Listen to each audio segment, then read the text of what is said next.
بدھ نظر آ رہے ہیں. جیسے بولتے ہیں نا کہ ساون کے اندھیر کو ہمیشہ ہرا ہرا نظر آتا ہے, تو انہیں صرف بدھ ہی نظر آ رہے ہیں.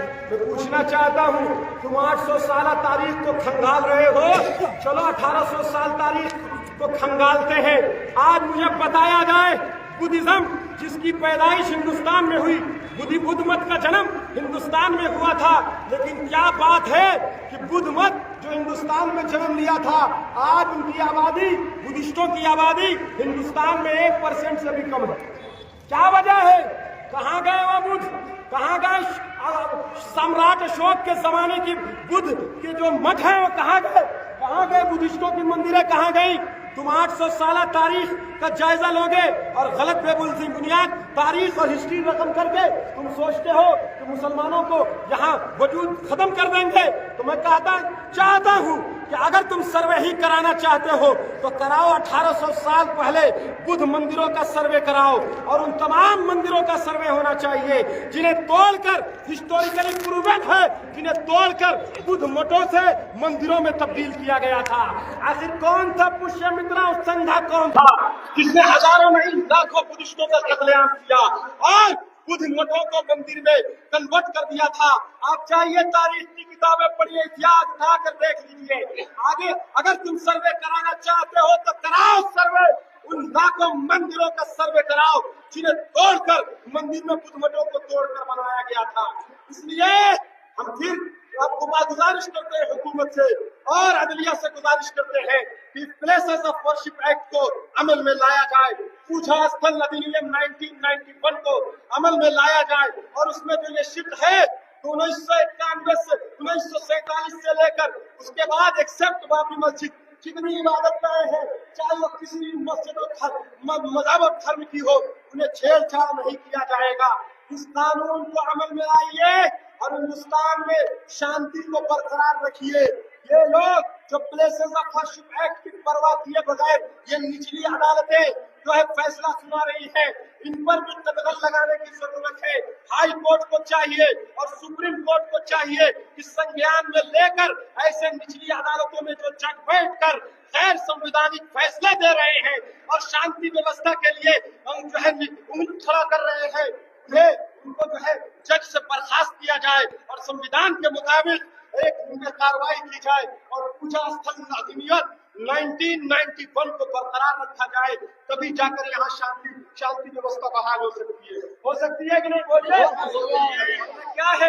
کبھی وقف امنڈمنٹ جس کے نام پر تم ہماری مسجدوں, مدرسوں, خانقاہوں, درگاہوں, قبرستانوں کو ہڑپنے کی سازش کر رہے ہو. کبھی یونیفارم سول کوڈ کے نام پر شادی بیاہ, طلاق, وراثت میں تم جو ہے انگلی کرنے کے لیے تیار رہتے ہو. کبھی NRC کے نام پر ہماری ناگرکتا چھیننے کی بات ہوتی ہے. یہ حد سے زیادہ ہو رہا ہے, اور یاد رکھیے گا ظلم جب حد سے بڑھ جاتا ہے تو ایک نہ ایک دن پھٹ جاتا ہے. بڑے بڑے فرعون نمرود اور یزید آئے اور چلے جائے, آج کے بھی فرعون انشاءاللہ تباہ و برباد ضرور نہیں. یہ لوگ سلطان الہند عطائے رسول شہنشاہ ہندوستان خواجہ فرید نواز رحمۃ اللہ تعالی علیہ کی روزہ مبارک جو 800 سالوں سے پورے ہندوستان کو روشنی عطا کر رہا ہے, اور تمام مذاہب و دھرموں کے لوگ اپنی شردا اور عقیدت کے نذرانے وہاں لٹاتے چلے آ رہے ہیں. کون ہے جو فرید نواز کے در سے فیض یاب نہیں ہوا؟ ان کی جسارت تو دیکھیے, سلطان الہند کی بارگاہ میں یہ جو ہے انگلی اٹھا رہے ہیں اور روزہ فرید نواز کے بارے میں یہ پٹیشن دائر کر رہے ہیں. یاد رکھو تمہاری بادشاہت عارضی ہے, جو آج صاحب مسند ہے کل نہیں ہوں گے, کرایہ دار ہے, ذاتی مکان تھوڑی ہے, اور زمین کا خون ہے شامل. یہاں کی مٹی میں کسی کے باپ کا ہندوستان بڑے ہے. یاد رکھیے ہندوستان کا اوریجنل سب سے بڑا بادشاہ فرید نواز ہے. سلطان الہند کی بادشاہت 800 سال سے قائم ہے اور قیامت تک قائم رہے گی انشاءاللہ. آئیں گے چلے جائیں گے, کچھ فرق پڑنے والا نہیں ہے.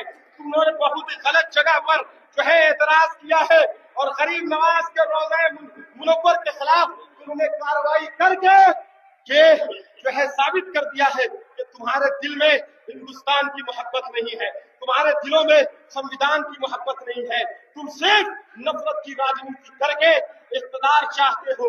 اس لیے میں میڈیا کے مادھیم سے تمام جو ہے ہم وطنوں سے, تمام برادران وطنوں سے گزارش کروں گا کہ میرے بھائی آپ آواز بلند کیجیے. یہ صرف مسلمانوں کی لڑائی نہیں ہے, یہ صرف ہندوؤں کی لڑائی نہیں ہے, یہ کسی مخصوص اور پارٹیکولر ریلیجن کی لڑائی نہیں ہے. یہ حق کی لڑائی ہے, یہ انصاف کی لڑائی ہے, یہ جسٹس کی لڑائی ہے, یہ فریٹرنیٹی کی لڑائی ہے. اور سب سے بڑھ کر بات یہ کہ یہ کانسٹیٹیوشن آف انڈیا اور بھارت کے سنویدھان جانے کے لیے. دوستوں اور بزرگوں, اس لیے ایک بار نعرہ لگائیے. بہت لمبا پروٹیسٹ نہیں ہے.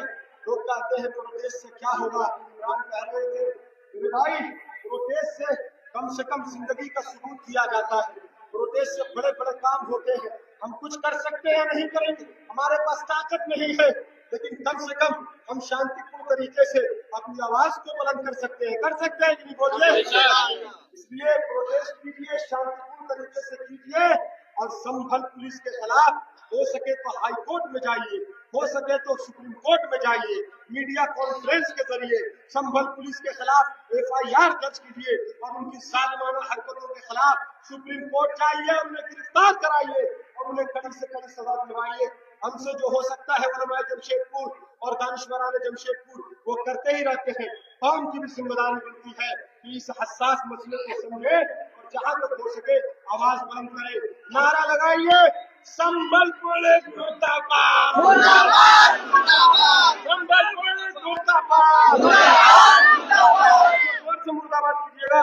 جن لوگوں نے ہمارے ساتھ 5 سے 7 لوگوں کو شہید کر دیا ان کے خلاف اتنا دھیرا نعرے, دھیرے میں تو نعرہ لگائیے گا. بولیے زور سے بولیے, سنبھل پولیس مردا باد, سرکار کی اولاد مردا باد, پولیس ہوش میں آؤ, پرشاسن مردا باد, سنویدھان زندہ باد, زندہ باد.